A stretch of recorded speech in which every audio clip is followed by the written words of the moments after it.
Joseph, can you hear us? Yes, I can. Great. Okay. Thank you.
Are we live? We are indeed. Thank you. Good evening. I'd like to call the meeting to order and welcome you to the regular meeting of the Milwuaukie Planning Commission. Agendas and additional copies of staff reports are available on the city website at www.milwaukeeoregon.gov. You may locate them by navigating to the community calendar where tonight's meeting page is posted. If you have not reviewed the agenda, please do so. It contains important information about the process. The City of Milwaukie respectfully acknowledges that our community is located on the ancestral homeland of the Clackamas people. In 1855, the surviving members of the Clackamas signed the Willamette Valley Treaty, also known as the Kalapuya Treaty, with the federal government in good faith. We offer our respect and gratitude to the indigenous people of this land. I'd just like to offer a moment of silence for the Clackamas people.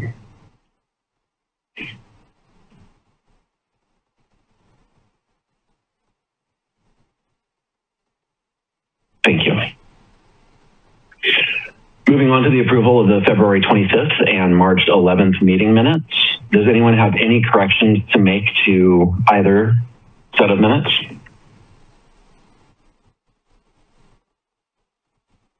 No? Okay. I believe that we can handle this in one motion, so I will entertain a motion to approve the minutes as presented. I'll move to approve the minutes as presented. Okay, moved by Commissioner Sherman. Do we have a second? I'll second.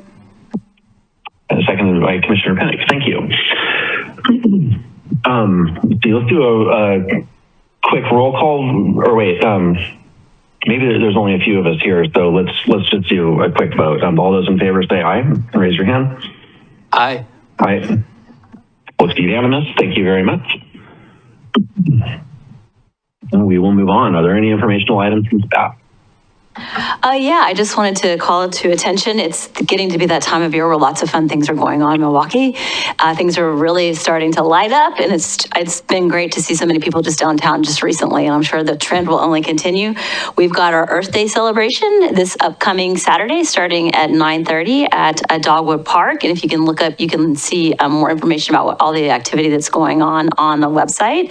Then also we've got First Friday. The First Friday is next Friday downtown, not this one, but next one, starting at 5 o'clock. And then also the mayor, actually, to kick off First Friday, is giving her State of the City speech here at City Hall right before everything kicks off downtown. So it'd be great to come by and see that. And then also next Saturday is the kickoff of the farmers market. So we've got a lot of stuff coming up. So everybody check out the calendar and hope to see you out there on the streets. It really is a busy time of year now. So thank you for that, Laura. So this is now an opportunity to comment for the audience to comment on items not on tonight's agenda. Do we have any audience members, either virtually or in the room? We do have one audience member. Did you want to comment on something that's not on the agenda? Well, I'm not sure. I think something will change to my property. So the Springwater corridor, bike trail, we have 2 acres right where there's 5 acres right there by the railroad tracks. Anyway, I wasn't sure, so I just thought I'd come. Well, we appreciate you being here, and when we get to the public hearing part of the natural resources hearing, which I think that is something that's why you're here, I will give you a little comment card, and if you want to come up and have any testimony when we say, oh, here's public comment, then we will invite you up. Okay, sounds good? Okay, thank you. Perfect. Thanks, Laura. Yep. Let's see, and then we don't have any other attendees virtually, is that correct? That is correct. Okay, thank you. So we'll move into our hearing item then. The next agenda item is a Type 5 application to adopt code amendments revising the city's existing natural resources regulations, which are established in Milwaukee Municipal Code, section 19.402. The application file number is ZA-2025-001. The public hearing on this Type 5 application for legislative amendments is called to order. The purpose of the hearing is for the Commission's consideration of application number ZA-2025-001. So if you are here to testify, please remember to confine your remarks to the application and the relevant criteria and to avoid repetition and information not relevant. The moderator may mute you if disruptions occur. The Planning Commission will make a recommendation to City Council regarding whether the proposal conforms with all of the city's applicable criteria. I now ask staff to cite the zoning ordinance section or sections where the criteria can be found. The applicable sections are section 19.902, amendments to maps and ordinances, and section 19.1008, type 5 review. Excellent, thank you, Brett. Does any member of the commission wish to abstain from this hearing? No. No, hearing none. Does any member of the commission wish to declare an actual or potential conflict of interest? No. No. Okay, hearing none. Let's proceed with the staff report. Okay, give me a second. I will share my screen and start presentation.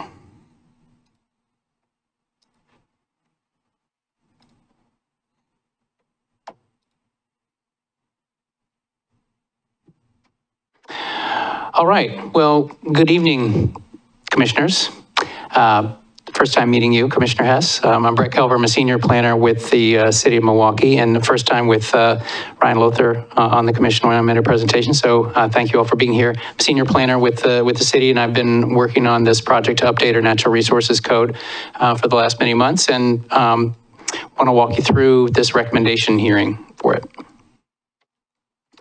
So just to kind of step back for a second and look at the universe of what we're talking about here, this is a kind of a map of the entire city, so it's hard to zoom into any one particular place, but the point of it was to illustrate that the natural resources that our code covers are primarily the Willamette River, the creeks, streams, and some wetlands that are identified in the community. And in Milwuaukie, that is primarily Johnson Creek on the north, there's Kellogg Creek on the south, Minthorn and Mount Scott Creeks kind of run a little bit through the middle, and then we have some other associated wetlands that are speckled throughout. And in general, the terms that we'll be using tonight, some of the acronyms are WQR for Water Quality Resources and HCA for Habitat Conservation Areas. Those are the two primary areas that are designated in our Natural Resource Code.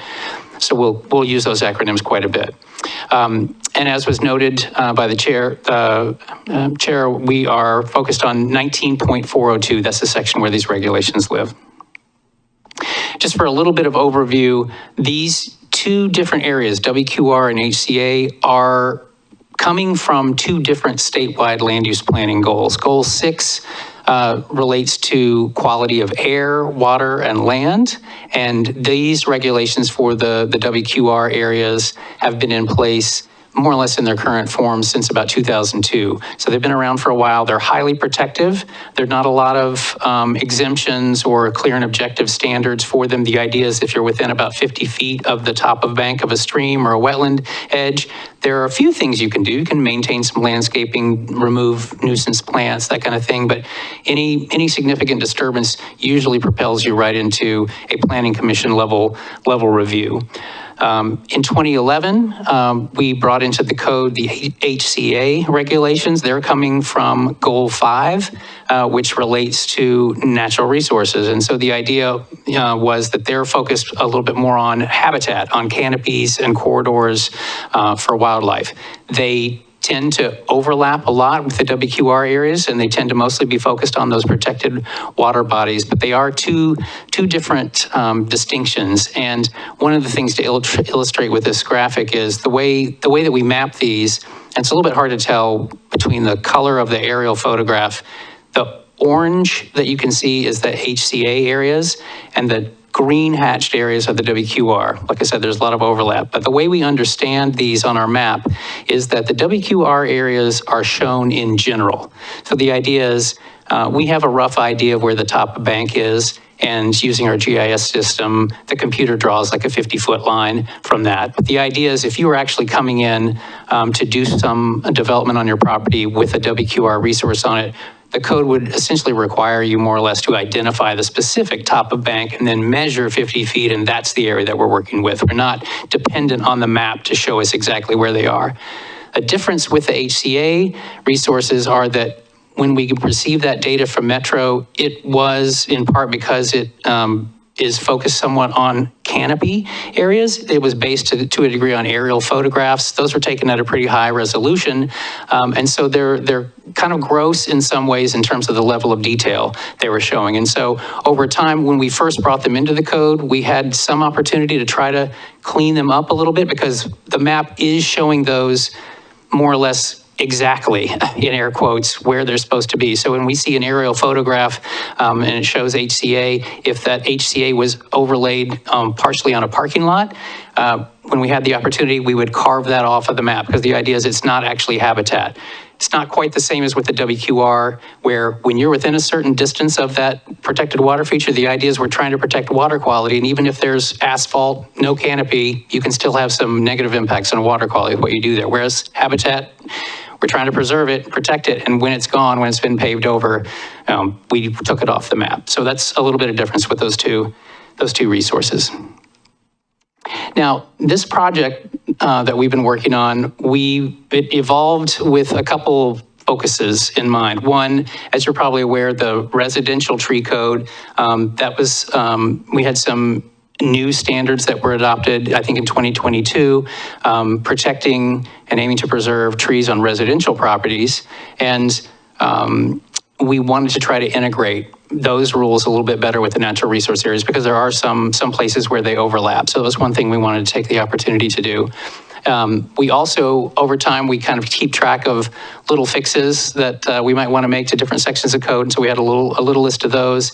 And we also, because of the state's push for removing or lowering barriers to housing development, the state was pushing to have us develop some kind of clear and objective path for at least some level of water quality resource disturbance. Right now, in part because of the timing, the HCA code did come in with some of that. So there's some mathematical formulas you can use with the HCA. There's some allowance for some kind of by right disturbance, but that wasn't the case with the WQR areas, and we were pushed to try to come up with some allowance for that. So we'll talk about how we're approaching that.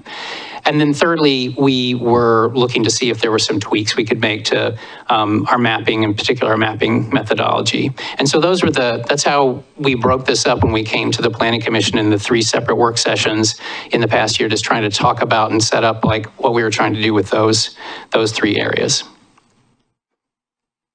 So moving ahead with respect to the tree code, there are some differences with the focuses of those 2 codes. The tree code, again, applies only in residential zones, whereas the natural resources code applies all over the city. It doesn't matter whether it's zoned for residential use, commercial use, industrial use. If it's a creek, a wetland, it's applying. So there were some cases where people were, in residential areas, or maybe having to go through a tree review process if they want to remove a tree in a residential area.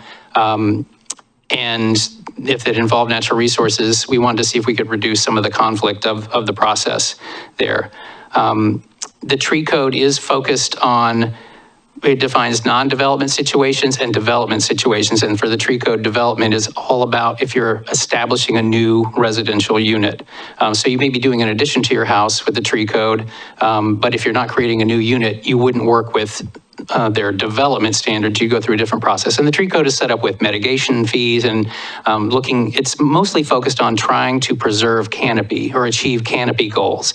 Whereas the natural resources code is more focused on disturbance and limiting or avoiding disturbance to these areas. Obviously, it's interested in canopy as well. It's a part of those protections for water quality and habitat, but not in quite the same way as the tree code. So with those things in mind, we were looking for opportunities to try to make it so that if you were in a residential zone and dealing with trees and had a natural resource area as well, you could maybe go through one process instead of having to work with both of them. Now, in some cases, if someone is doing actual development and that involves tree removal, because the tree code has those mitigation fees, even if there was a natural resource area, it just seemed like there are times when just someone will have to go through both processes because they are really trying to do different things. But we did identify some opportunities to try to streamline the 2 to make some things more similar in the natural resource code that involved taking a look at our exemptions list and our type 1 or administrative review list and trying to match things up a little bit better with what you would have to do anyway if you were in a residential zone and working with the tree code. There's some anticipation that in the future, the city's tree code may expand beyond residential areas, and it may also start to pull in commercial and industrial properties. And with that in mind, I think there was some acknowledgement that it would make sense for us to be streamlining at this stage just so that things are kind of more in line in the future as well. So we think we've caught the things that we can right now to try to make it the most kind of streamlined and convenient for people who might be working in both areas without giving up some of the protections that the other code is trying to do.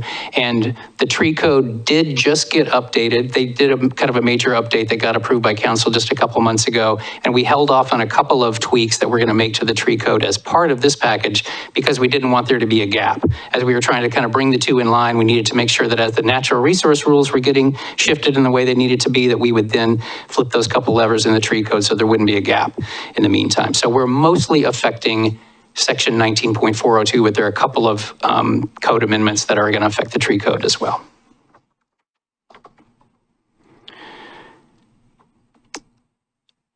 Looking at the charge from the state to try to remove barriers or lower barriers to housing, the basic idea was we're trying to figure out how to do that, how to move closer to reducing those barriers while still protecting our water quality resource areas. I mean, that whole word quality as part of water quality resource makes it by nature a little bit hard or a little bit challenging to simply be clear and objective without getting really scientific about things.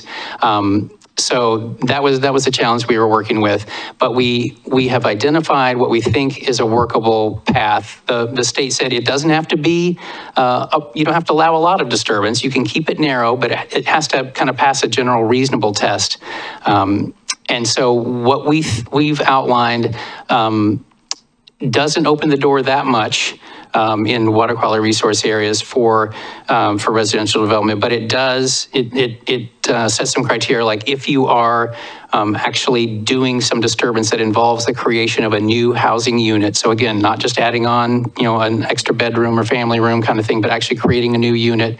If you're, not removing a native tree over a certain size, if the disturbance isn't within a certain distance of the top of bank, we tried to keep things still fairly constrained while allowing that some kind of path forward.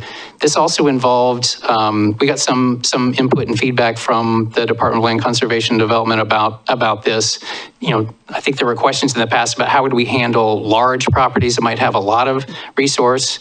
And we tried to look to the current rules that we have for the HCAs, where I mentioned there is that kind of mathematical clear and objective path where you do some X and Y in terms of how much of the site is constrained by the resource versus how much is not. Do some subtraction. If the number is, kind of over or under a certain thing, then you're allowed to disturb. And so that's what we set up with this. One of those constraints I've kind of noted here.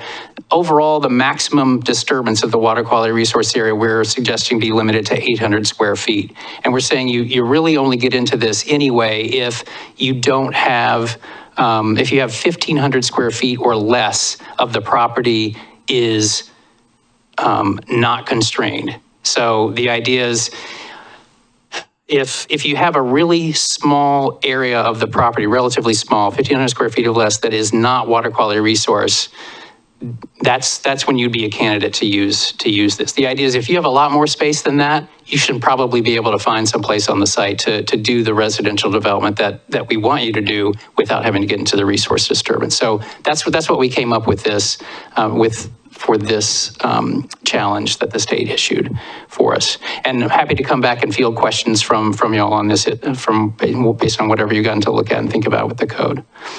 A couple of the other things that we mentioned in some of the work sessions that we have moved forward with trying to take care of, there was a residential cluster option that was included as kind of a special variance section in the Natural Resource Code. And the idea was, at the time, was to acknowledge that some sites are really constrained and do have a lot of resource on them, but could still be developed with housing. And at the time, that cluster option was saying, look, the code will let you do development types that you wouldn't ordinarily be able to do in this particular zone, like plex development or possibly even almost like an apartment or townhouse style. As long as you're achieving the density you would have been able to get, you're staying out of the way of the natural resource. That was how it was set up. And since then, with the advent of the middle housing rules, which provide already a lot more flexibility, the conclusion was we really don't need this. No one's used it the entire time we've had it in the code since 2011, 2012. And now with the middle housing, we thought this was an area we could cut that out and make what is still, a pretty long code a little bit shorter and less complicated. We also took a look at some of the tables that we have in the code that relate to mitigation, particularly for water quality resource areas.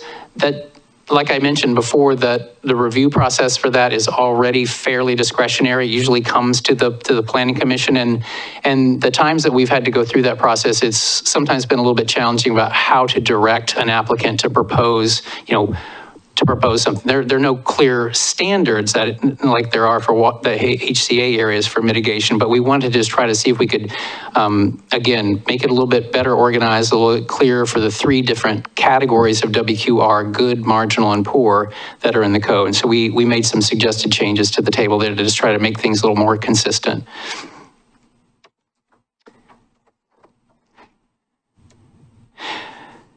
One thing that you all, when you arrived, there's a sheet of paper at your desk, and I sent one to the chair via email as well. This is one small change that we came up with after sending the packet out, and this was something that we've heard some questions about for folks doing restoration work, for example, in like the Minthorn Springs area, who are trying to both do restoration but also bring more people to the area to help as part of that effort. In fact, right now there's an exemption for making really small disturbances that, like in the current code, is no more than 150 square feet, as long as you're not within 30 feet of the top of bank of the stream or 50 feet from the edge of a wetland.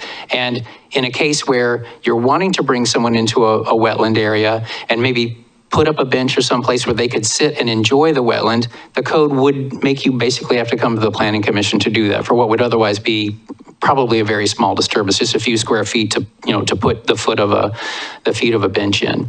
And so I think the mayor in particular has been interested in seeing if we could come up with some kind of language for this. And so the text that's highlighted in pink is the addition that wasn't in your packet in that strikeout version. It's some additional language that we came up with just in the last few days that we wanted to run by you. The suggestion here was that we focus it on try to identify some furniture types like benches, picnic tables, or similar kind of outdoor furniture that's wanting to be placed on public property that is closer than the current exemption would allow. So within 30 feet of top of bank or within 50 feet of the edge of the wetland, as long as there's no more than 5 square feet of disturbance. So the idea would be like just a little bit of excavation to put, each of a couple feet of a picnic table or a bench in. So curious to hear any thoughts. I know you haven't had the same amount of time to look at that as you did the rest of the language, but what we wanted to get that on the board so we could move it forward to council if you're amenable to that. And then the last item was just talking about some of the corrections we were hoping to make to the mapping methodology. In particular, the HCA areas. That code and the model code that we adopted from Metro came in with references to several different types of resource maps: an urban development value map, a vegetation map. These were things that were at the time being referenced as being maintained by Metro, and they aren't being maintained by Metro. We can't, they're not really accessible, and at the time they were even still kind of at the Metro scale. So they're really high level. So trying to assess the vegetated status of a particular tax lot generated from a giant Metro level map just hasn't been workable. So when people are trying to do something more than just say, look, your map shows that the HCA covers my house, that's an easy fix. We can all agree that you should carve around the house. When it's the map is showing that my manicured back lawn with no trees in it, let's say, is HCA, and I'm not really close to a water feature, I think you've got a larger error there.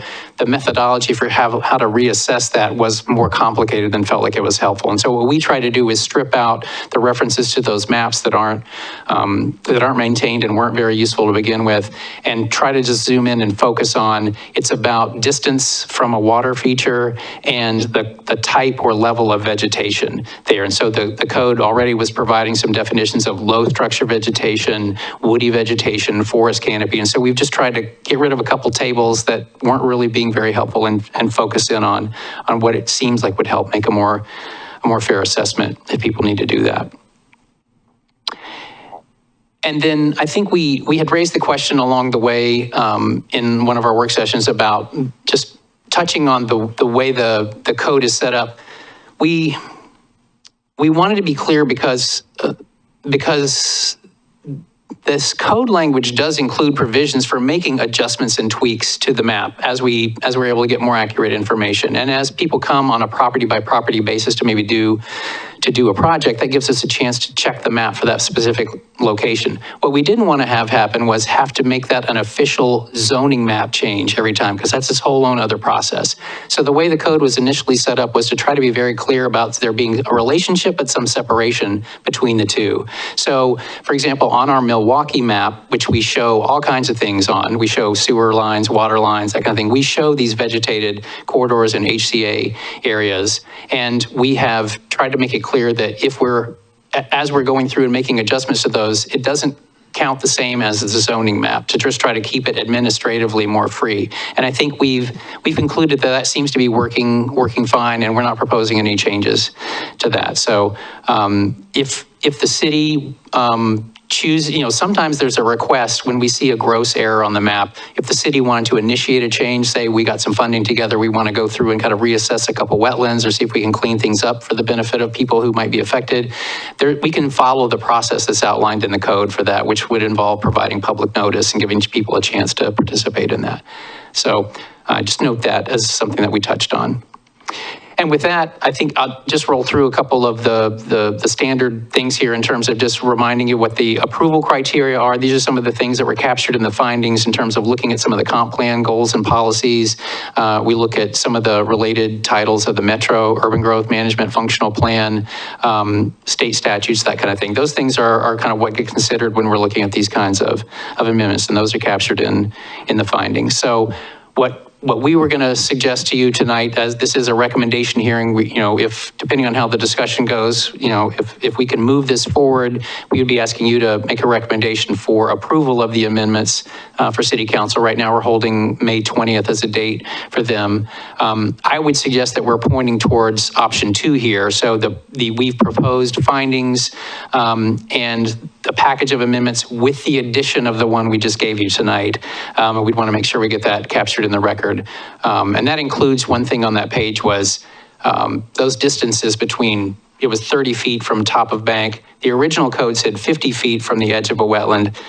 Without any scientific basis, I had questioned that wetland figure and was suggesting moving it to 30 feet because actually 50 feet from the edge of wetland is no longer water quality resource area. And so I had thought, why are we allowing an exemption if you're already outside the area? Thinking about it more and without having more scientific information, I'm proposing that we return to the 50 feet and just keep it as it is, because I think part of the idea is these were exemptions that could cover water quality resource areas and HCAs. And so the idea would be, sure, you get to do this as long as you're this distance away from the feature. And I think there probably was some rationale that I wasn't able to counter effectively with that. So I just make that clarification too. So you do have options, as is stated here. One of them is continuing. If you have a lot of questions or aren't comfortable with the amendments, we can look at that as well. We'd like to keep things moving forward, but this is a legislative process, so there's not the same 120-day clock ticking.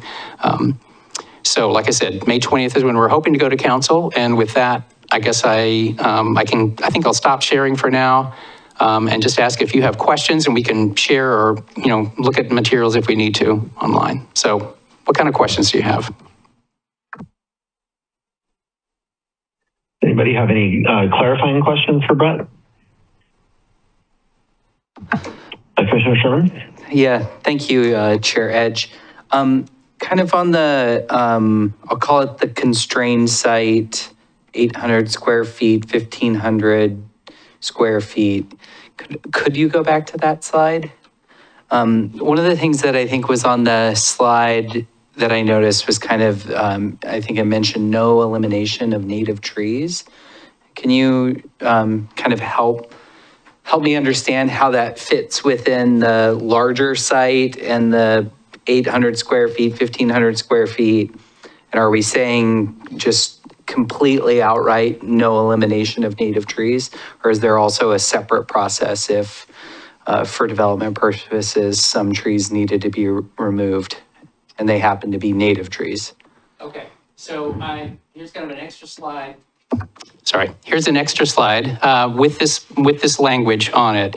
So this is more or less the key part of that consideration. So the idea is, first of all, the site has to have 1,500 square feet or less of an area that is not WQR and is outside the minimum setback. So the idea is we're trying to look at what would be the footprint area. So 1,500 square feet is already the starting point. If you have more than that, that's not WQR on the site, the idea is you don't at least get to go the type 1 route. Doesn't mean you can't develop it, just the idea is not the type 1 route because it seems like you have enough room to do something outside of it. Then the other consideration is just the math, that looking at the 800 square feet. So now let me go back, because you were talking about trees. Let me go back to the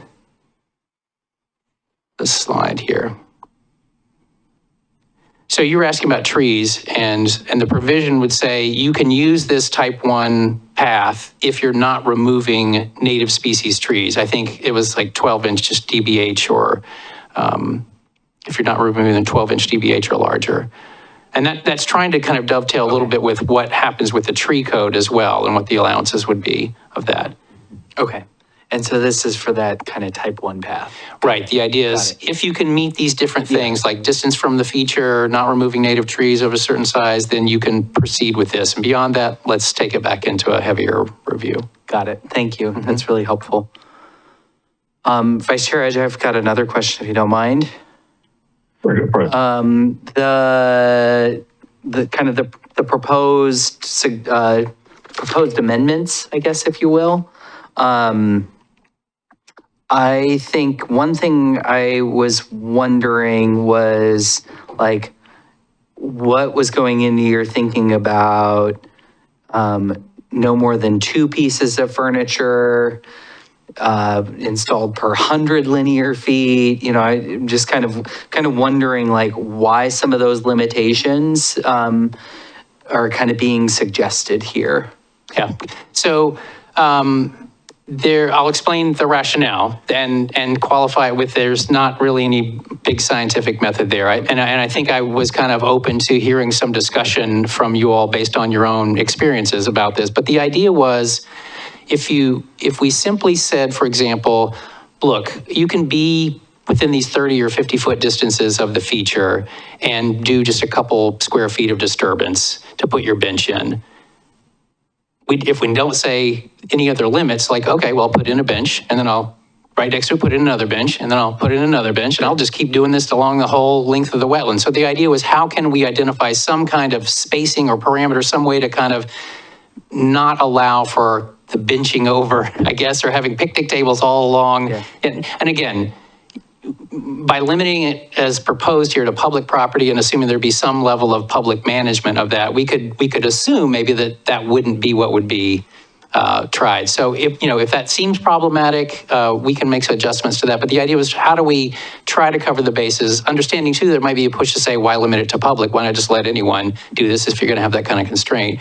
But just trying to find a way to pace it a little bit so that we weren't just doing like a death by 100, like 5 square foot disturbances along the bank was the rationale. Great, thanks, that's helpful. I have an add-on question to that. The 5 square feet of disturbance, is that just where the post is going into the ground for a bench, or is that the total footprint of the furniture? Right, good question. I think the thinking about it was what was actually disturbance. So, and thinking about that as the base of it. So if you're excavating a little bit for the foot of a bench or a foot of a picnic table, or if you could do a 5 square foot pad for a little tiny picnic, the idea was that kind of disturbance, which isn't getting into, is the bench or the table solid so that it's not technically impervious surface like on the ground, but rain or whatnot is not going to get down there, but light can a little bit, I don't know. So we didn't get into parsing out like more things about perviousness of the thing being put in, whether it's kind of a mesh type metal thing or a solid bench. But the focus was the actual like excavation and disturbance to secure it to the ground. Okay. And are fences included in this at all? Any sort of fencing? The way I think that fences are covered and have been covered in the code is kind of as a landscaping type of feature. And I think we've also kind of interpreted or understood that to mean we're concerned mostly about like the posts. Yeah. And I think thinking about, well, if you're putting in a length of fence and it's how many square feet is that per post? And if you're not doing more excavation or more disturbance, then it seemed like the typical kind of fence would probably not rise above this threshold of like 150 square feet of disturbance. So I think that was one of those balances or compromises. When we did this project to bring the HCA standards in 2011, 2012, there was a lot of,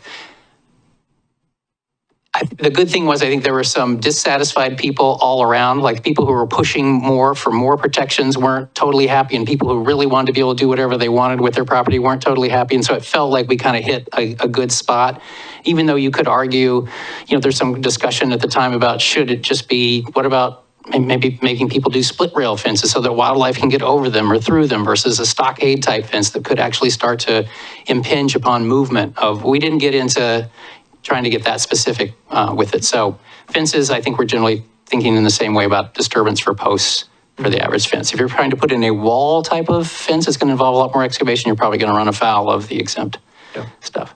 Okay, thank you. Any other clarifying questions from the commission?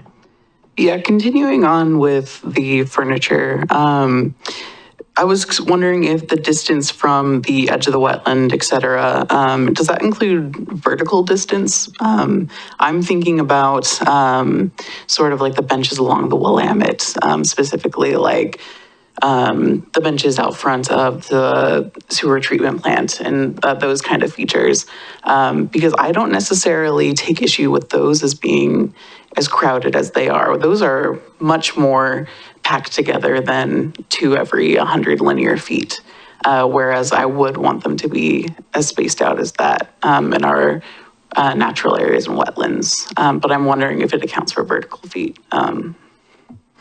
Yeah, I think in general, no. I think even though there's elevation and topography on most sites, I think that, as I understand it, we are thinking a little more 2D, I think, when we're measuring these distances. And the code does have make some distinction about slope, and if it's over 25% or something, then some of the numbers are different. But I think in general, it is kind of a little bit of like bird's eye looking at a map.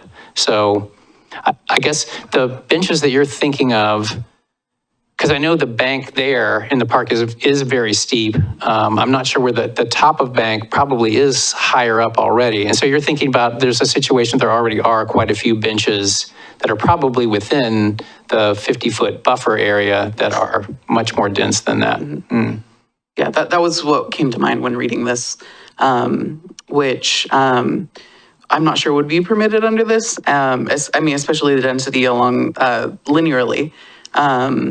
But I wanted to know if we were including the vertical distance as well. But yeah, thank you for clarifying. Yeah. And again, to be clear, the suggestion is to add this to our exemption list. So ways to make it easy for people to put that stuff in versus another process. Yeah.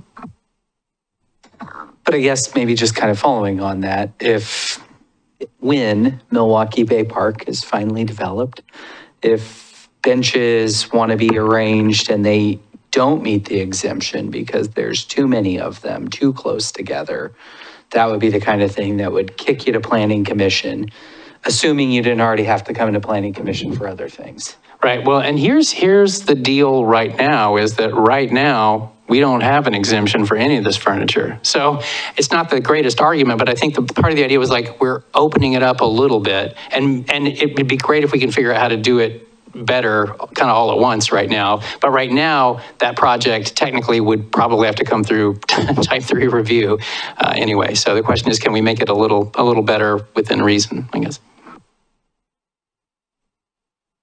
I would just like to point out something since we're talking about this, and I'm not suggesting that we do any wordsmithing right now, but we might want to look at wordsmithing around the term public property, where we just make the exemption based on public property right after an allowance for a certain amount of furniture on or disturbance for gardens and play areas on private property. I think we might want to make some distinctions about who gets to exercise that exemption on the public property, so that we don't have people just bringing picnic tables on public property and dropping them off or taking them where they want to be. So I think we could maybe wordsmith that a little bit, just to make it clear that for the purposes of your example with Milwuaukie Bay Park, that would be a function that NCPRD, who manages the Parks District, would be the person coming to put that facility in, that we're not authorizing people to go on public property and put a bench.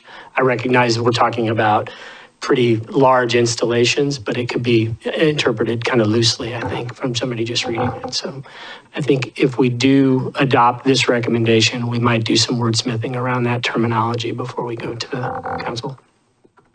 Along those lines, I wonder if I tried to use the word installation to suggest it's more than just someone sitting down a chair to look at the river for the evening and then going away. But yeah, I think that falls into the category of trying to figure out what the words are important.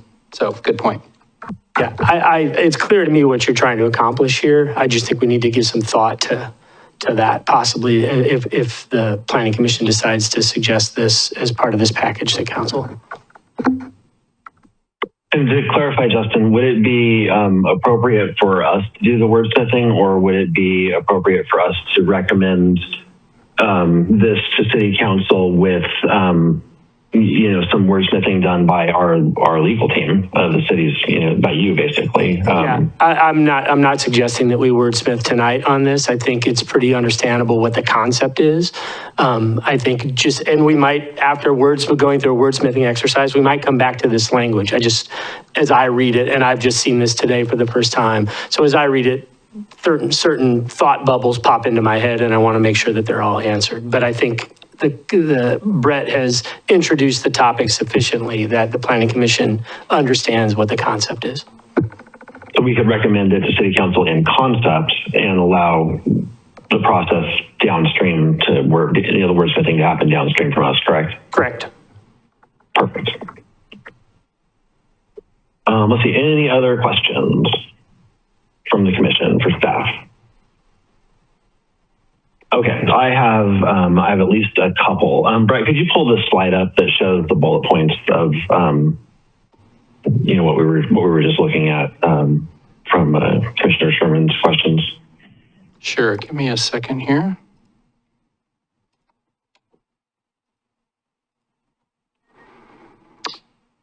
Thank you. Okay, so this one? Yeah, this is the right one.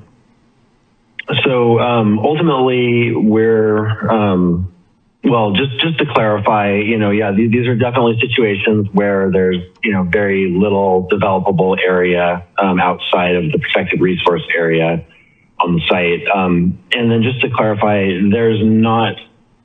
it would not be allowed to partition or subdivide land and create lots where this kind of exception was necessary, correct?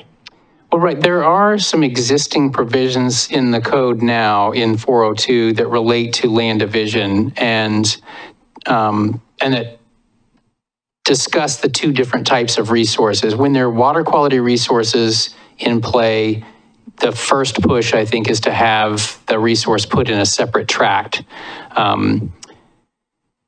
With HCAs, the consideration is what's the distribution of HCA across the properties being divided? So the idea being that you don't divide it so that one property has all the HCA and the other one doesn't have any, so that now we've created one developable property that's going to have to disturb the resource. So I think those considerations are already in play in the code right now with respect to land division. And then,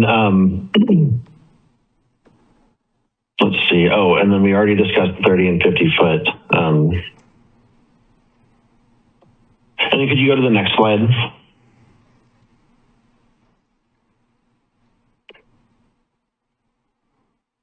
Oh, right. Okay. Yeah, this was eliminating the residential cluster. And just to clarify, the residential cluster adjustment did not offer additional density. It only allowed you to take the density that you would be allowed, and density in terms of basically the number of lots that you could create, and take a dwelling per number of lots and push those anywhere on the site, including multiple primary dwellings on a single lot. Is that correct? Right. It would have allowed, at the time, our most common residential zone at the time was the R7 zone. So you needed 7,000 square feet to create new lots. And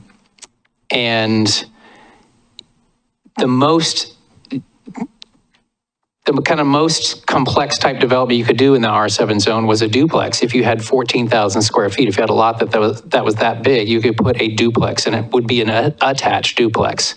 You couldn't have done a triplex or quadplex or anything like that. So on a fairly large lot that had a lot of natural resource on it, and I'm thinking of one near the Willow Street wetland that also had some slope on it that was going to be a challenging site anyway. So that someone wouldn't have to go through the exercise of trying to divide the lot, this cluster option would have allowed someone to do maybe a 3 or 4 unit development on that single lot, which would never have been able to happen in the R7 zone prior to the middle housing rules. So, but if that was the max density that you could get, the idea of like, how do we help do we make it so the property can achieve the density that the code allows it to by providing some flexibility in housing type that the code wouldn't normally have. So, right, that was kind of the context of the change, or the original provision of the cluster option. Okay, and then in terms of the middle housing options, it's only floodplains, right, where we have kind of restrictions on what middle housing options are allowed versus in terms of in terms of the natural resource districts. It's the floodplains where those restrictions are allowed, right? And not like you can still do a quadplex here on as long as you're meeting with a type 1, you can do a quadplex with as long as you're meeting the standards in the type 1 exceptions, right? I'm not sure I'm totally following your question with respect to the floodplain. I'm not aware of this. I know the state rules allow, in terms of the floodplains, the state rules allow that to be, you have to allow a duplex on any lot, but the other middle housing types were not required to be permitted by local jurisdictions in floodplains, basically in the hazard areas, protected by the natural hazard goal. And so I just didn't remember if it also applied to the water quality resource area. Mm. Yeah, I'm not that familiar with that. I don't know. I'm not aware of a specific limitation on a floodplain lot to a duplex. I would think that you could still do, for example, on a moderate density residential lot that had floodplain, you could still propose a quadplex as long as it met the flood, it was elevated in a certain way, and if it was getting into the floodplain or floodway, was doing whatever kind of analysis about balancing cut and fill. I guess I'm not aware of a specific limitation that would say, oh, it's floodplain, you can only do 2 units, but I may not be. I think it was an option for local jurisdictions. I don't remember if that was how we adopted it. And then I also didn't remember if that extended to the other, like the water quality resource area. But it doesn't sound like we have those restrictions in place. So yeah, I don't. So yeah, I was just confirming that. So okay, I think that takes care of my question. Any other questions before we move on? Yeah, Vice Chair Edge, I've got a different question if you don't mind. Please. Great, thanks. As kind of mentioned earlier, the kind of divorcing WQR HCA from the zoning map. And you kind of talked specifically about making sure Milwuaukie Maps is a good tool there. I guess one thing I just want to make sure that I'm clear on is I see HCAs labeled very clearly on ArcGIS for the city. I don't see WQR labeled. I see SDE-wetlands. Is that the WQR, or is there another layer in here that I'm not seeing? Yeah, that's a good question. I think the way that our resources are represented on the Milwuaukie map, HCAs are clearly identified. And then we have a layer called vegetated corridor, which is effectively the WQR. And maybe in terms of labeling, it would behoove us to add that acronym so that people can relate it to the code. There's also a separate layer for wetlands. So those two kind of get I was getting overlaid. So the wetlands ignore that? Well, the wetland, you can kind of think of the wetland as like a stream in that it's a protected feature that generates the vegetated buffer around it, which is the WQR. I mean, the resource itself is also a water quality resource, but since you can't usually you can't usually get into a wetland, although it's maybe a little easier to try to do something in a wetland than a stream. You just can't, you don't see people trying to develop in Johnson Creek. It's really more about the bank. But yeah, you have protected water features like streams and wetlands. They are WQRs, but the main area we're concerned about is that vegetated corridor, which is also a WQR. Got it. And then maybe just an additional question, and I think it was it was a photo on one of the slides, but like I'm looking at some parcels off of Fernberg where there is development.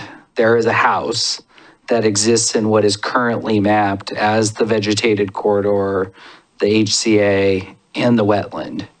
And so it's like clear, are we updating the map as part of this process? I feel like we talked maybe talked about it. Maybe we talked about this specific property at one point in our work sessions, but I'm just kind of sitting here being like, well, this can't be true. Like, there is not a wetland where this house is built. So Yeah, let me go to that slide. Let me share quickly and go to that slide for. yeah, thanks for entertaining these questions. Yeah, no, I appreciate it.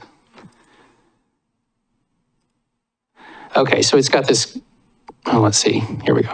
It's got the table in the way here, but yes, this is a property off Fernberg Road. And if you can see my cursor, so yes, there's a house here. So the layers that we're seeing, the orange, again, is the HCA. It's basically covering almost all the site. You can see that at some point, for some reason, we did a little carve out to kind of take out what appeared to be some developed area and the house. We did not do that with this particular house. And some of that, I think, may relate to just the fact of it was a resource capacity thing. Like we tried to do it where we could, where there was some occasion to, but we didn't get every site. Most of the site, though, you can also see is showing up, if you can see it, is this blue wetland layer. So when this house was built, I think there was actually a formal delineation of the wetland, which is more like in this area here. And we have not taken that information and thrown it back into the map to try to tighten this up, to make the map more accurate. We did talk about this in our earlier work session about where could we try to make some improvements to the map. And I guess getting into the process, I realized that also because of some current capacity questions, we can come back and solve those kinds of issues outside the code amendment process. That is kind of an example of thinking about maybe another little project where we might marshal some resources and say, hey, let's get a little money, let's pay our on-call consultant to like look at a couple spots and see if we can get some, maybe not formal official delineations, but some kind of better delineation so we can show better on the map where the resource is. Because where those resources are does impact other properties. If it's misrepresented in a big way, you have people who would maybe be having to come talk to us about doing an addition in their backyard when they're actually 100 or 150 feet away from the thing. So I think, but that gets a little bit more of a mapping exercise, not so much a code amendment exercise. No, that makes sense. I was kind of wondering about it, how this property owner might be thinking about what is possible on their lot, given what the current map looks like. And the other gentleman who was in the room, who I think had to leave, who also sounded like he might have similar things. So it's helpful to hear there could be other processes to make sure the map is accurate, and totally understand how that's different from the code update. Thanks. Maybe just to add on to that, is there any actions that need to be taken due to degradation of those WQRs or HCAs over time that may open up more developable space? You know, if those resources, you know, a wetland dries up or something else happens? That may be a better question for a wetland type feature that it seems like might be more prone to some kind of change. If you're thinking about like in a larger climate change way or something, whatever's feeding that wetland, it gets hotter and drier. And is your question, should we be trying to figure out a way to do something to prevent that, or more like how would we respond if we became aware that, for example, a wetland had shrunk and it kind of becomes almost a little bit more of a mapping issue? I'm not sure. Yeah, I think both, because I think it could be advantageous for a property owner. You know, if that wetland dries up, then they have more developable area. They're less restricted in that sense because of the reduction of that WQR or HCA. And then also, maybe there's someone that is trying to expand their lawn into these areas, you know, and then the map is not being updated over so many years. You know, do we lock in a point in time to say, okay, at this time, you know, here's the best mapped HCA area, WQR area to our ability. And then if they come for a permit in X number of years and you go back and look at that and all of a sudden, oh, hey, there's not even, you know, when you're on the ground in that area, you know, there's no WQR there anymore. The HCA is much different than what it was 5 years ago. Yeah, those are great questions. I don't think we're not tracking that kind of thing. I mean, the map in a way does end up being at least kind of a dynamic snapshot of it. Like that one image we were looking at where it's showing the whole property to be wetland. I think the way we would handle it would be a little bit on a case-by-case basis, where that person comes in to do their project, and we would say, well, because again, the map shows generally where these things are, it's time to like have you figure out like to delineate it. And I suppose at that time, the way the code's set up, it wouldn't have, we don't really have a mechanism, I think, to say like, well, we had an accurate map before that showed the wetland here, and now it's shrunk by like 25 feet. What happened? Did you degrade it with, lawn installation, or did something? There's not really a mechanism for that. It would really be more a point in time, like, well, let's check out what you've got on your site right now. And I suppose if in the process of doing that, there was some evidence or indication that maybe something not great had happened, like there was excavation or they built things in there, done something like that. I'm not even sure what the remedy would be there, or how that would factor into the assessment of where is the current boundary. Those are good questions. Okay. But it would need to be assessed by a professional to look at what needed to be delineated and then included in the application. We would include those factors at the moment in time, but to your point, it's not going back, I guess. Yeah, okay. Thank you. Well, while trying to avoid opining on this, with the boundary verification rules do focus on the summer of 2002 aerial photographs and what as the regional habitat inventory, and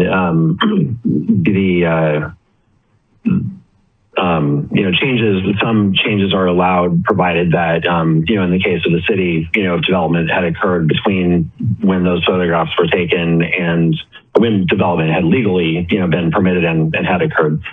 Between when the photographs were taken and September 15th, 2011, the effective date of the ordinance, would be allowed. But then, other than that, if it's not legally permitted, or, if it occurred after that or whatever, then, it's not supposed to, it's supposed to be habitat as shown from the 2002 inventory. So it sounds like maybe the regulatory fixed date is, kind of 2002 with, some exceptions there. Yeah, I think the code is a little bit more explicit for the HCAs, like that language you're relating to, Chair Edges, did kind of specify a date. And so if you were doing some kind of verification of the HCA, I think part of the work you need to do would be to kind of explain or show like what is the reason for the change, what's happened. So it is being pegged a little bit to a certain starting point for the HCA. I think this does make me think that one code change that is part of this, that relates to this, is just a line or two that I've suggested related to the delineation question, and the effort that we'd like to be able to make in some cases to clean up the map to make it a little bit more accurate, but not necessarily have to do a formal delineation of a wetland. So for example, we have a city stormwater type pond on Willow Street near Balmichelle Park. The whole property is like it's a city owned lot, and there are outfalls and things coming in. And it's shown up on our map for a long time as a wetland, but it was showing the entire lot as the wetland. And so we did have someone, an adjacent neighbor, who was wanting to do an addition, and our map was showing like half of their yard being included in the water quality resource area. And so we took the opportunity to reassess that a little bit, which tightened up the wetland to be a little bit more accurate to its size. We haven't made the official change on the map yet, and I don't think we really want to have to go through the effort of doing a formal delineation, but to have the map be able to reflect a little bit more accurately the suggested location of it. I think the language that I've suggested is that the planning manager could decide that in some cases it's not necessary to get a formal delineation to be able to update the map. And then if someone was coming in to do more serious development, we might then get into a full-blown delineation. So I guess that is one piece of code language that the idea was to try to help make some map adjustments a little bit clearer. What we should really do, I think, in that case is we probably need to go through, I think it's like the type 2 process, where we just say, hey, we got this non-delineation, but scientific information showing the better adjustment of the wetland area. Send the notice, let people have a chance to comment, and that we'd be following the code outline without having to get DSL, the Department of State Lands, involved to do a formal delineation, but the map would be a little bit better. And so if we could do something like that to the Fernberg property or that kind of thing, where we're providing a little bit of notice, people understand, they're seeing what's happening and seeing that the map is changing. In general, I think we'd think about doing that in areas where we know there's some gross mismapping, and probably would most often be to the benefit of property owners who are like, okay, good, less of my lot is covered by this, which is appropriate. Yeah, and I think that's, I guess, and again, recognize this isn't so much the code, although what you're kind of talking about ties in there, but I'm just thinking that there might be property owners out there who wouldn't even think to call up the city because they might look at the map, they might do a little bit of Googling themselves and throw up their hands and say, oh, I'm cursed by this wetland. I'm never going to be able to, do this little project I might want to do because it's too complicated. And they might not even know that they could come talk to you. And maybe there is some, looking at it more closely than maps that were put together, 15 years ago. So that's what I think would be a worthwhile thing to kind of explore. Yes, we can look at that. I think people do generally, they're pretty good about calling, because Brett has a lot of conversations with people, I do believe, about natural resources on the property, because they look at the map and they say, what can we do here? We don't really quite understand. And so then Brett works with them to get through the process. Maybe for just each one on the map, it should just have a label that says call Brett Culver. Exactly. We don't want to put that in the code. I don't think. Yeah. Okay, any other questions for staff while we're here?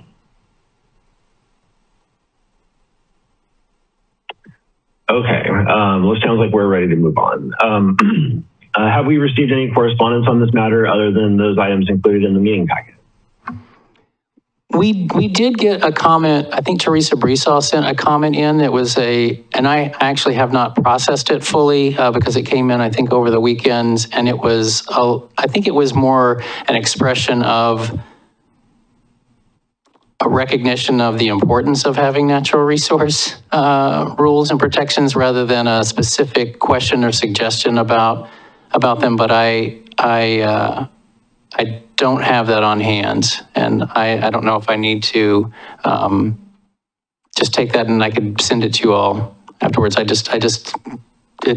timing of it arriving kind of over the weekend, I just did not get to it.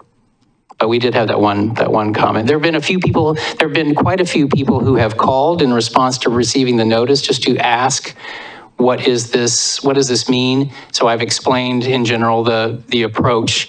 My explanation to most people has been that this does not represent a significant increase in regulation. It's really more of a kind of a cleanup and establishing, for example, this type 1 path, which might provide some more opportunity for folks. But those are the kinds of, there've been a few questions like that, people just responding to the notice to wonder, what does this mean? But no other formal comments. So, but you did get comments from Teresa, and those were about this process, about this particular application? Yes, it was in response to a notice that went out last week to the neighborhood district associations, and I think she responded in that context. And we should probably get that in the record before we close the record. Yes. Justin, do you have any recommendations about how we accommodate that and still proceed promptly or swiftly? I'm not sure what this, it was an email that was sent in. I've asked Brett to see if he can pull up the email so that at least we could read it out tonight, since we didn't have the opportunity to include it. And if we can do that, then it would be part of the record. I think it's more it's supportive of natural resource program generally and less about kind of this particular code package, but we can clarify that with Yeah, Brett. What would you like me to do? Would you like me to read it or Take a quick recess and email it? Well, I mean, I haven't seen it, so I don't know how long it is. Yeah, what's the length on there? Three decent-sized paragraphs. Yeah, my mic's on through. Is it something that we could take a brief recess, share a printout with the commissioners, email me a copy, and then have it, at that point, it could maybe be entered into the record by, Sure. Yeah, if we can do in its that. written form? Yeah, Sure. let's try that. Okay. Are there any? Do we want a 5-minute recess or a 10-minute recess? Let's do 10, just to make sure I can get it printed out and, Okay. yeah. Was there something else you were going to ask, Brent? I was just asking if you had any other, if we're going to take a recess, if there's anything else that, in terms of coming up through the script that I could address during the recess. Let's see, it looks like we lost our public commenter in the room. Chair Edge, there's still another gentleman here. I don't know if he intends to testify, but we do have a member of the public here. Because we could certainly take testimony from members of the public and continue moving through, I think, while Brett's printing that out and distributing and sending me the email. So we can move forward, I think, and with public comment, and then see where we are at that point. Yeah, let's do that. Okay. So do we have anyone who wishes to testify on the application? Chair Edge, it looks like the gentleman is filling out a comment card with help from Justin, so probably be available shortly. Excellent. And Joseph, I've just sent you the email. I forwarded it to you, and I'll go to the printer and get copies for everyone else. Be right back. Thank you.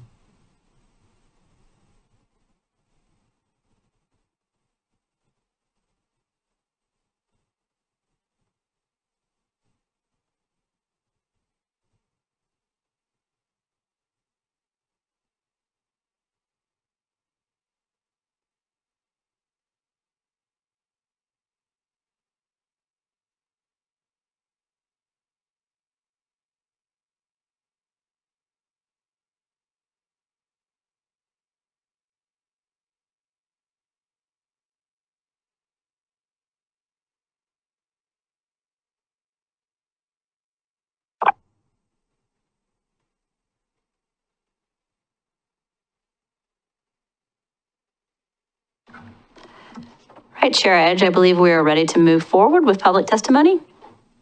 Excellent. The speaker can, approach the microphone, and please just state your name and city of residence for the record at the beginning of your testimony.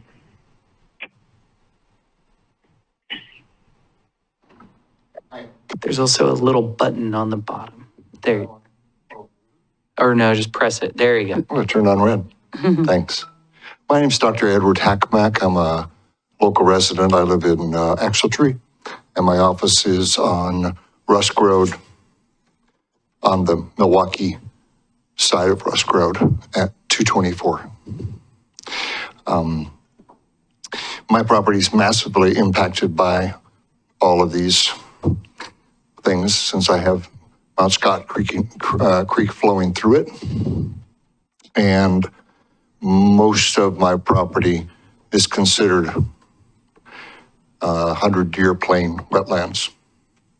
The building I have is erected such that it's above the floodplain, but there's a significant amount of impervious surface because of the parking lot that was put in there.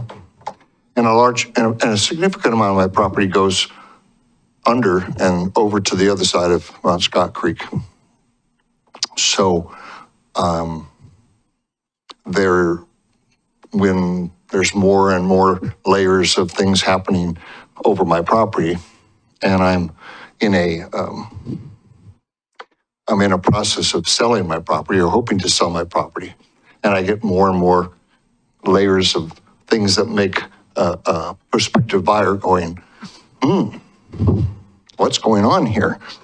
And having it being a zoned residential now, high density, it's difficult to imagine how someone can do that considering the limitations that we see with all of this. So I'd love to see the city take my chunk of the creek and buy it from me so I don't pay property tax on it.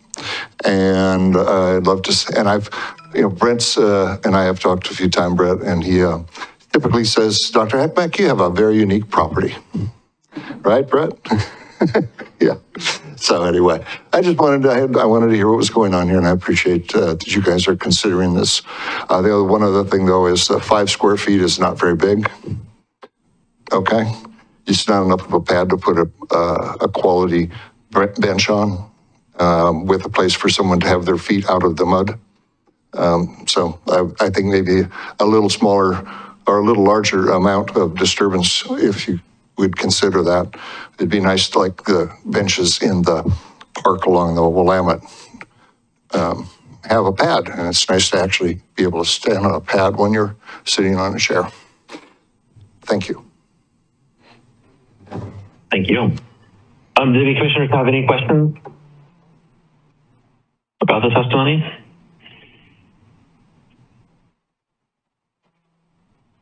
Okay, and then are there any responses to the testimony from staff? So I'm sorry, I missed the first part of what Dr. Hackmack said, but I think it made me think that one of the things that I suggested to people who were calling with questions in response to the notice was just a reminder that the rules aren't new, that these are regulations that have been in place for the last couple decades. So if people were having concerns that some new layer was being added to their property, that isn't the case. It was really more adjusting or tweaking the rules that were in place in that case. And would this be an opportunity to take, since I've distributed now the email that we got from Teresa Brisa, and I think let me recharacterize it a little bit now that I've looked at it again. There was an initial comment that expresses basically some concern about that conflict of trying to, how do we remove or lower barriers to housing and still maintain resource protection? And her comment was she would rather err on the side of protecting the resource.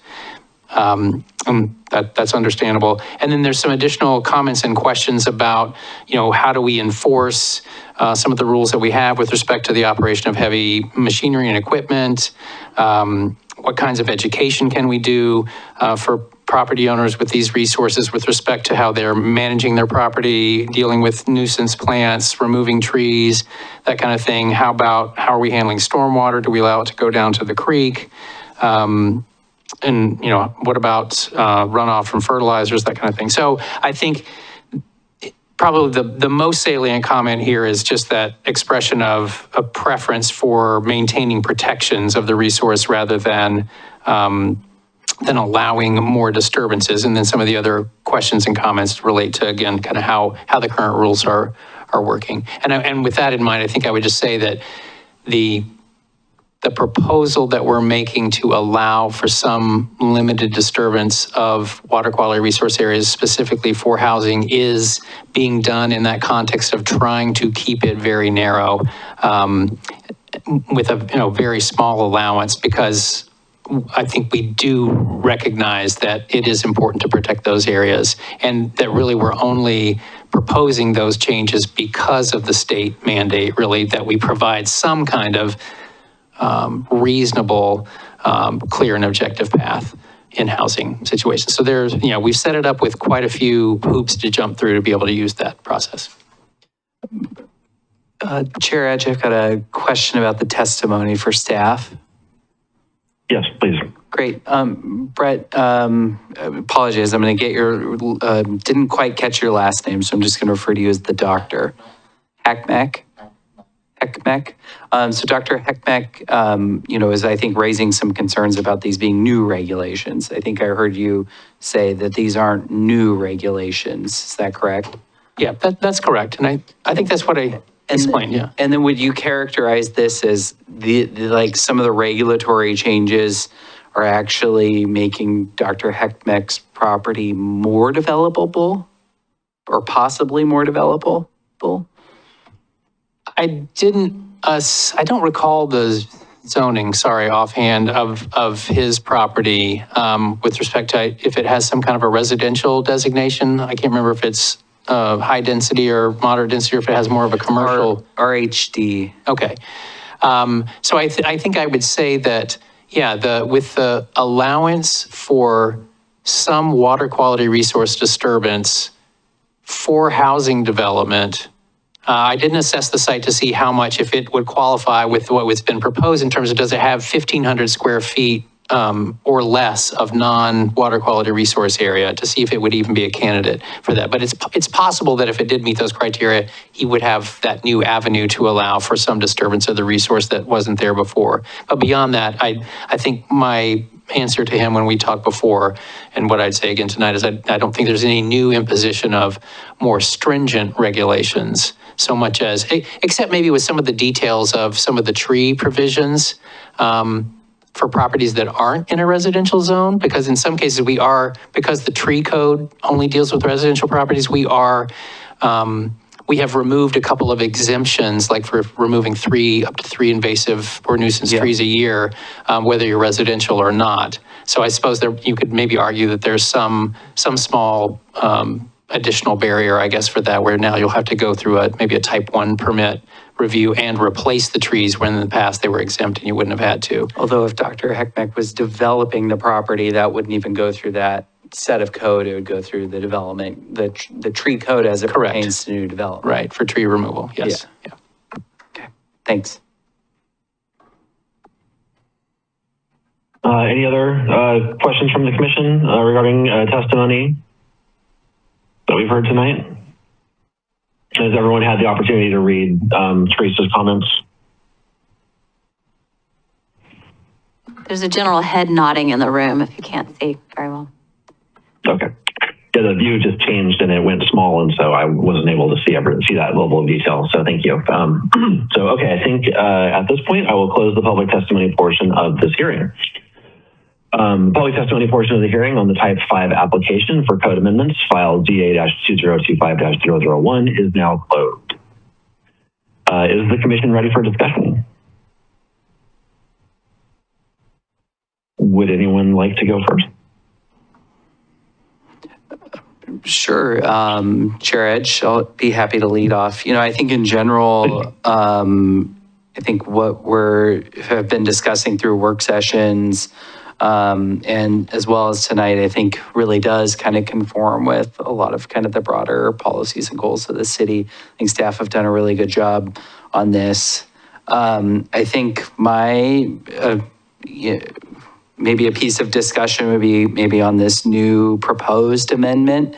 I think there's my own kind of personal perspective. I'd be interested in maybe seeing broader exemptions for public agency-led disturbances than kind of what is necessarily proposed here. So maybe creating more leeway for the public sector stewards of these public places to, potentially not have to come to zoning or not necessarily have to come to the planning commission for things.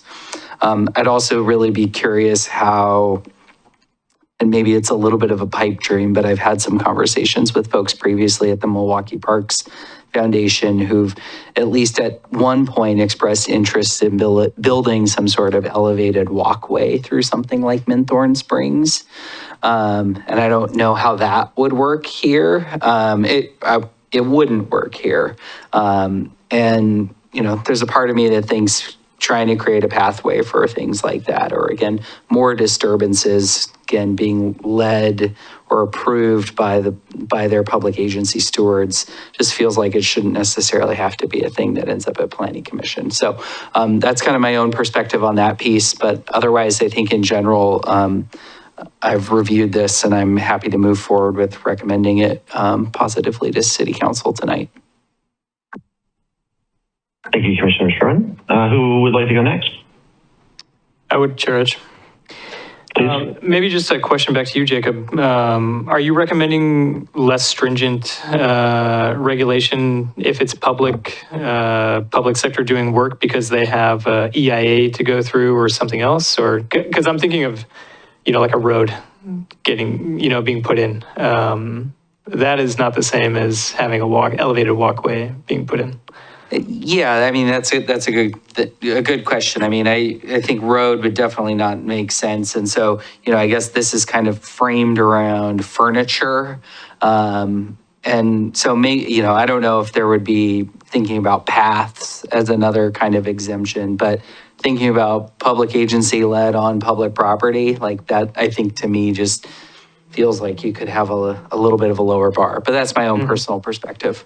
Yeah, I think as long as we're still, keeping the environment in focus there, then I'm okay with that. But in general, I really appreciate, thanks for the preparation here, Brett, and really appreciate the practical and simple approach with kind of allowing some boundaries to be put in place to move forward with some development in this. So no further questions. I'm in support here, and yeah, I appreciate also the amendment that you shared today.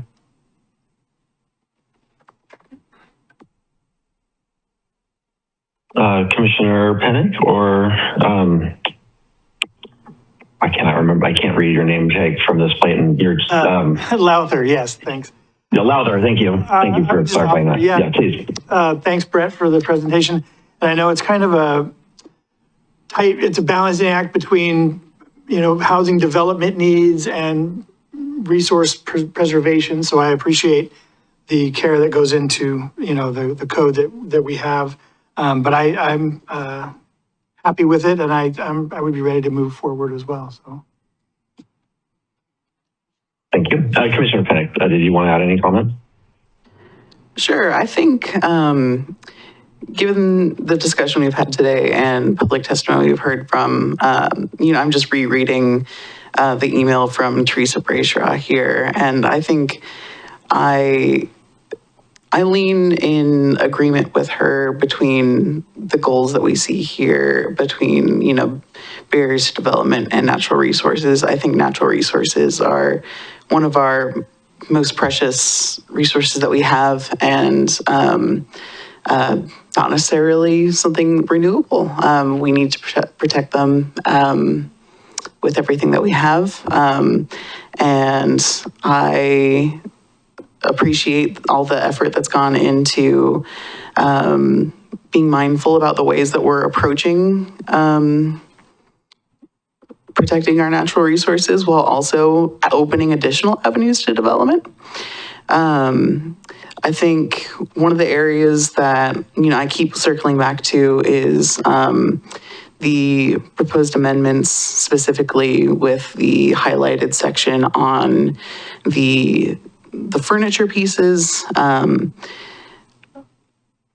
still thinking about what Commissioner Sherman was speaking about, potentially with additional developments in Milwuaukie Bay Park, what things like that might look like, just allowing people to enjoy our wetlands as well.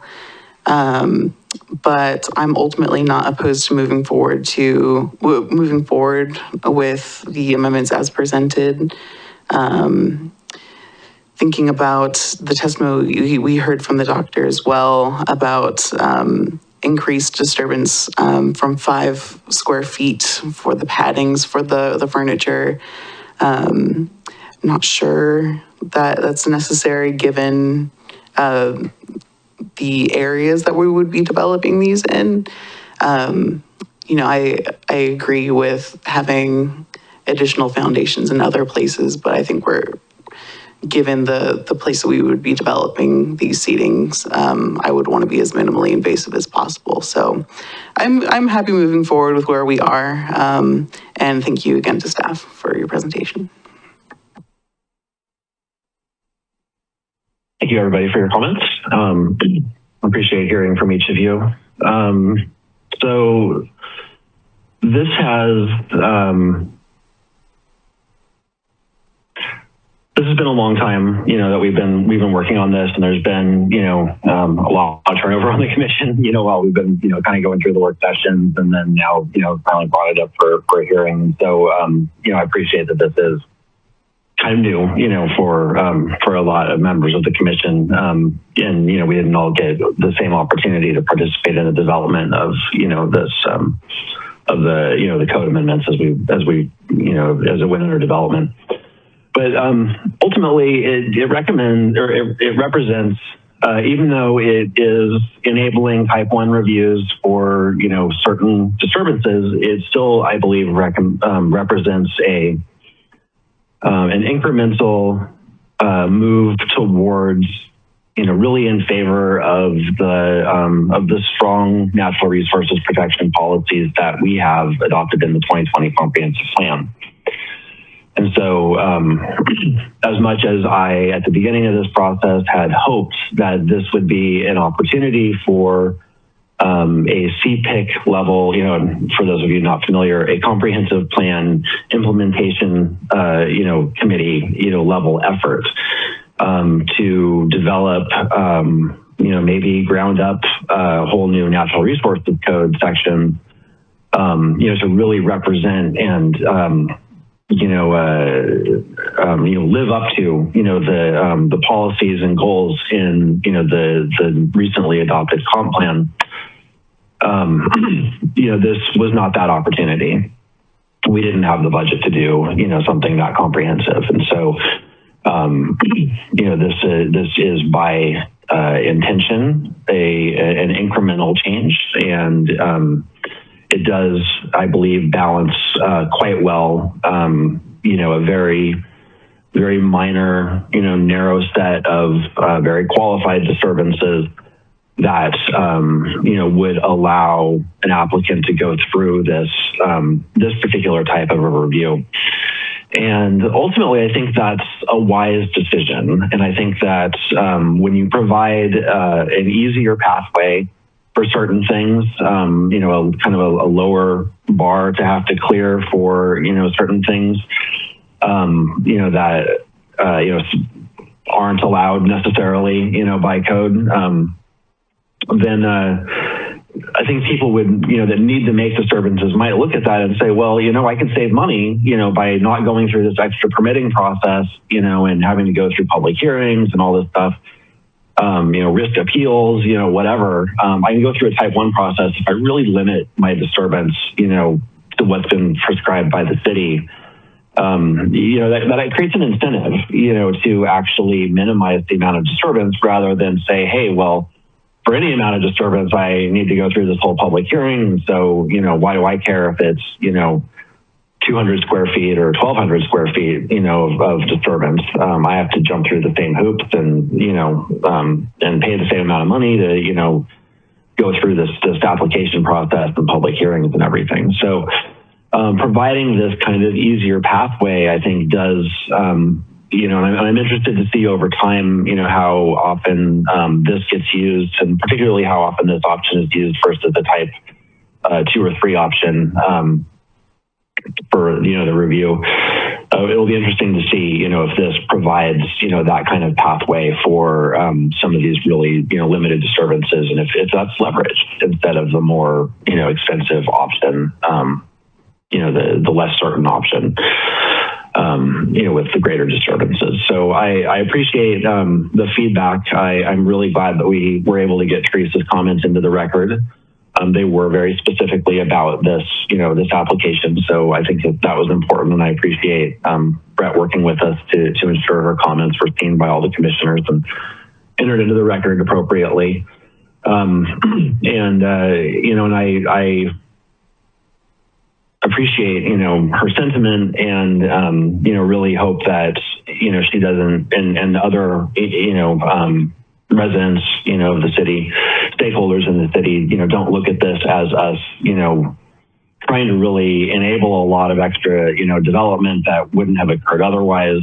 This is generally, we're trying to enable more housing, but we're trying to do it in a really contextually sensitive way. And the Middle Housing Code provides a lot of those opportunities, a lot more opportunities than, we used to have. And, us getting rid of the cluster housing option, shows that, we really don't need something like that anymore. We have better options available, generally by right, which is great. And so, we're really, I think, threading this needle.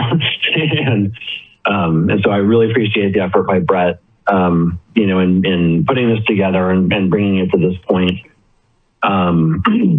With respect to the proposed amendment that came up tonight, I tend to agree with the particular types of uses that are enumerated.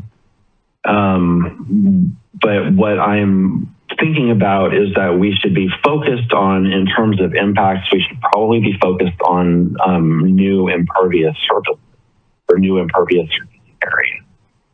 So, maybe in some contexts, a pad, would be appropriate. And if you could do it without creating a whole lot of extra impervious surface, in that particular, natural resource area, then I think I'd be comfortable with that rather than saying, I know that we're saying, 5 square feet of disturbance, but, maybe that's not enough, like the doctor was saying. That maybe, and maybe we would allow a little bit more disturbance, and maybe it really is trivial, or de minimis impacts for, certain, in certain areas to have, a little bit of extra impervious surface. And so maybe,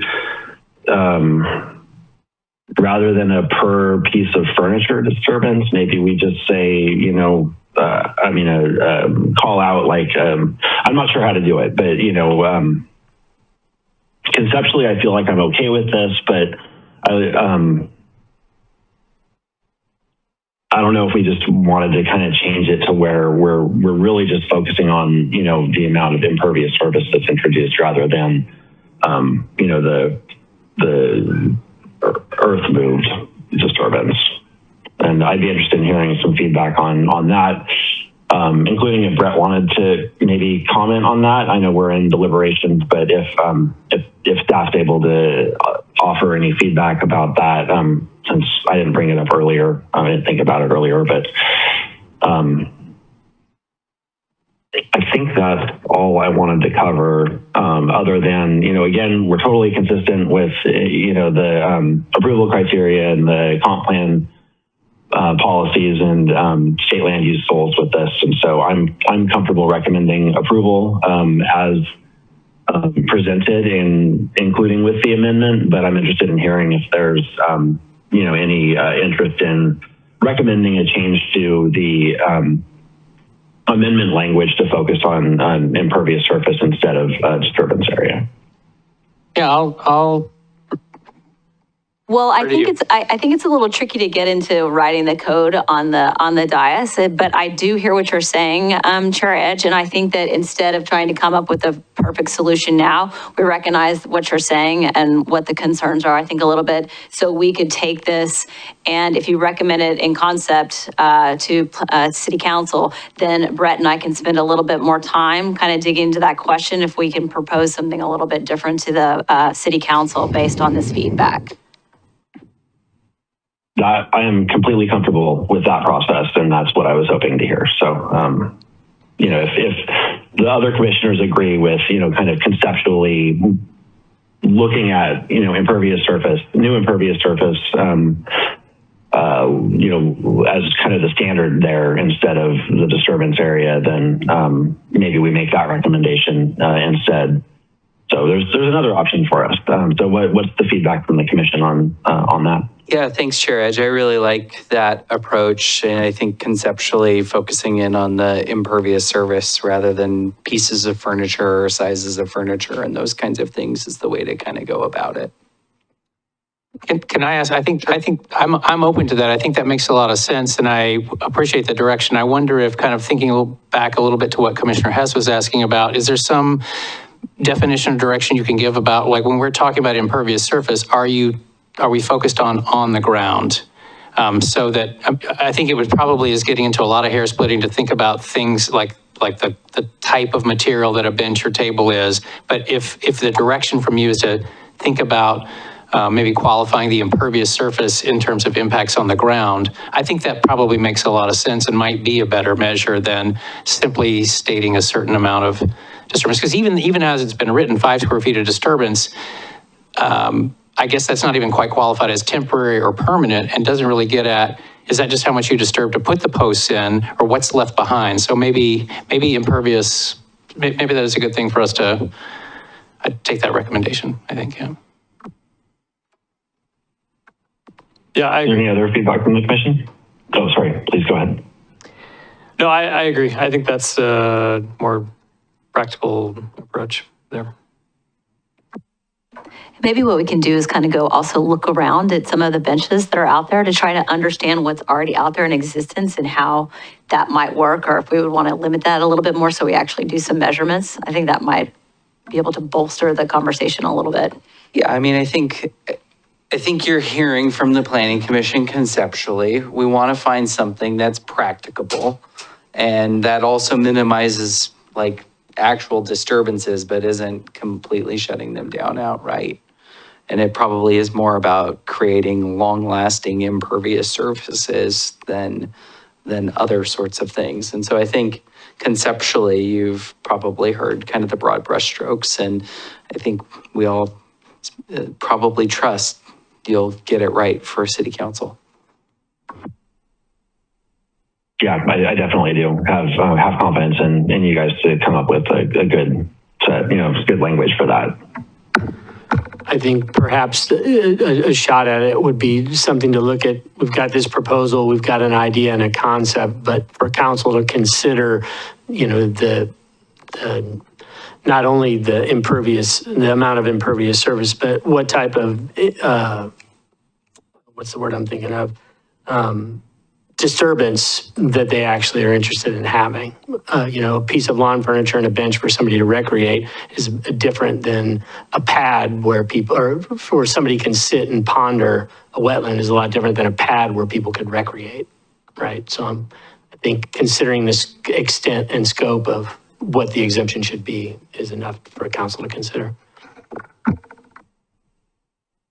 Yeah, I'm certainly comfortable leaving the, enumerated exemption in, that's, benches, picnic tables, and similar outdoor furniture on public property. I would be comfortable adding, the conditioning that on, it being a public agency or a public entity, doing the installation. I think I would want to call you Chair Sherman.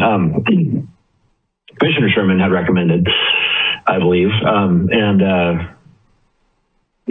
ultimately, I don't know how much we want to be, totally wordsmithing, or totally like constraining, 5 square feet of disturbance per, not that, but the 2 pieces of furniture per 100 lineal feet, I'm not sure how much we really want to get into that with the code. These are public agencies, I believe that we could allow a little bit of discretion as long as, to the public agency, as long as they are not putting in too much, impervious surface. And again, this is just for the type 1.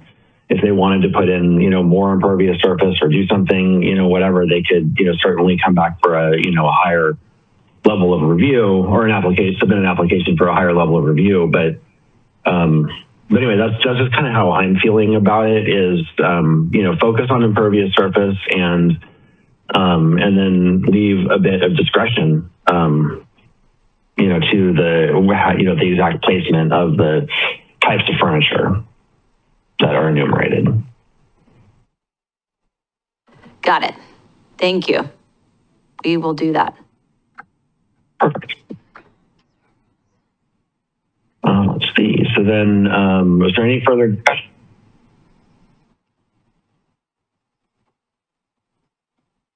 Okay. If not, I will entertain a motion. I'll move to approve file ZA-2025-001 it sounds like without the proposed amendments, but with the conceptual proposed amendments kind of contextualized in the conversation that we've had today for City Council. Thank you. Motion by Commissioner Sherman. Did we capture his motion to your satisfaction? It was not to approve, but to recommend that council approve. That's correct. Thanks. Stand corrected. Is there a second? I'll second it. Okay, so we've got a motion and a second. So here, because we're in a hearing, we'll do a roll call vote. I'll just go through. Commissioner Pennick? Aye. Commissioner Sherman? Aye. Commissioner Lowder? Aye. And Commissioner Hess? Aye. And aye. So that passes unanimously. So this decision is a recommendation to the City Council, which will make the final decision after a public hearing. Please see planning staff for details concerning the City Council hearing date and process. So at this point of the agenda, we will move into acting as the Community Involvement Advisory Committee. I now ask staff to provide any updates. I do not have any updates, except for from the last meeting that we had to talk about removing some of those provisions from the code and therefore removing this time from the bylaws. And so we will be working on that, but it will probably be in here for a little while I work through that. Okay, great. Do CIAC members have any items to report?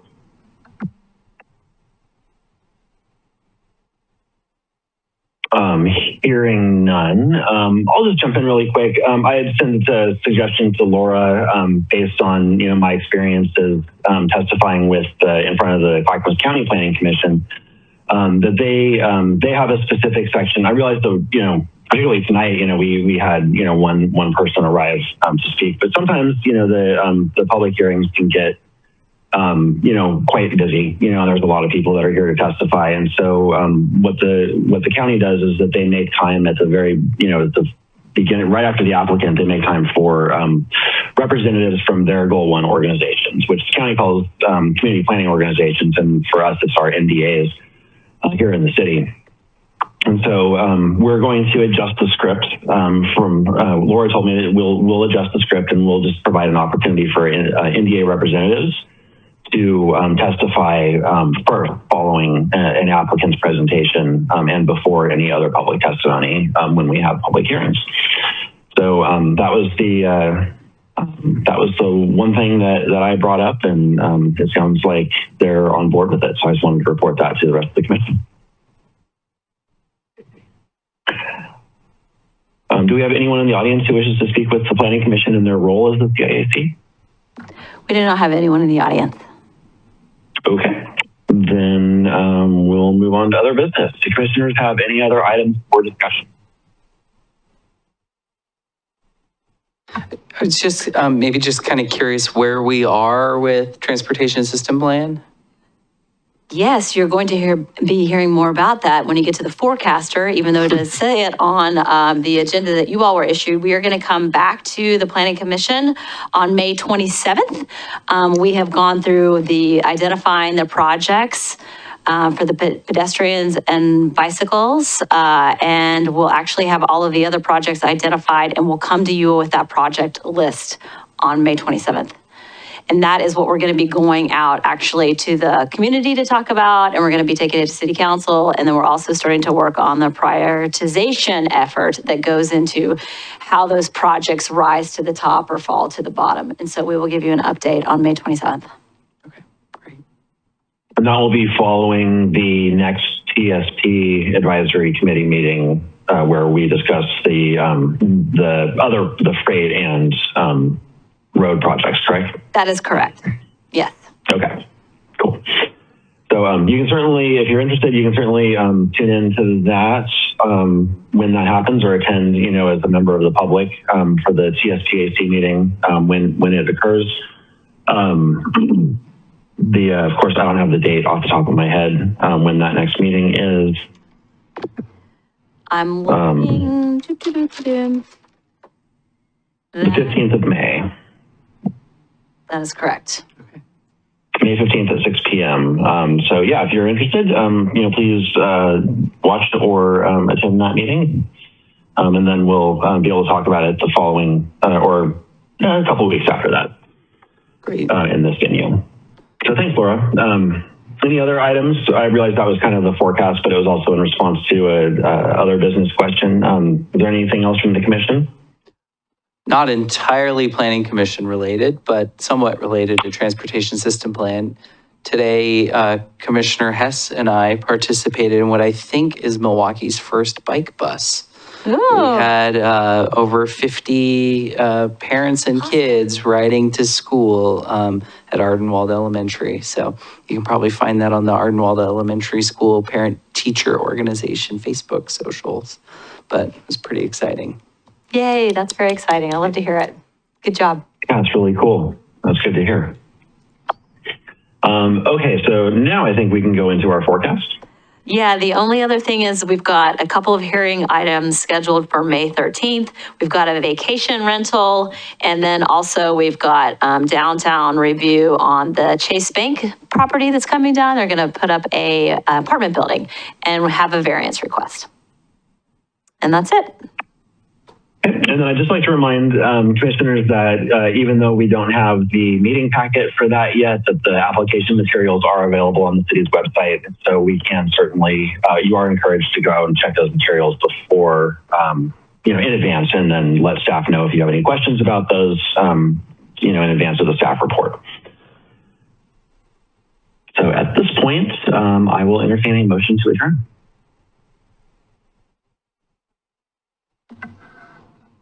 All motion.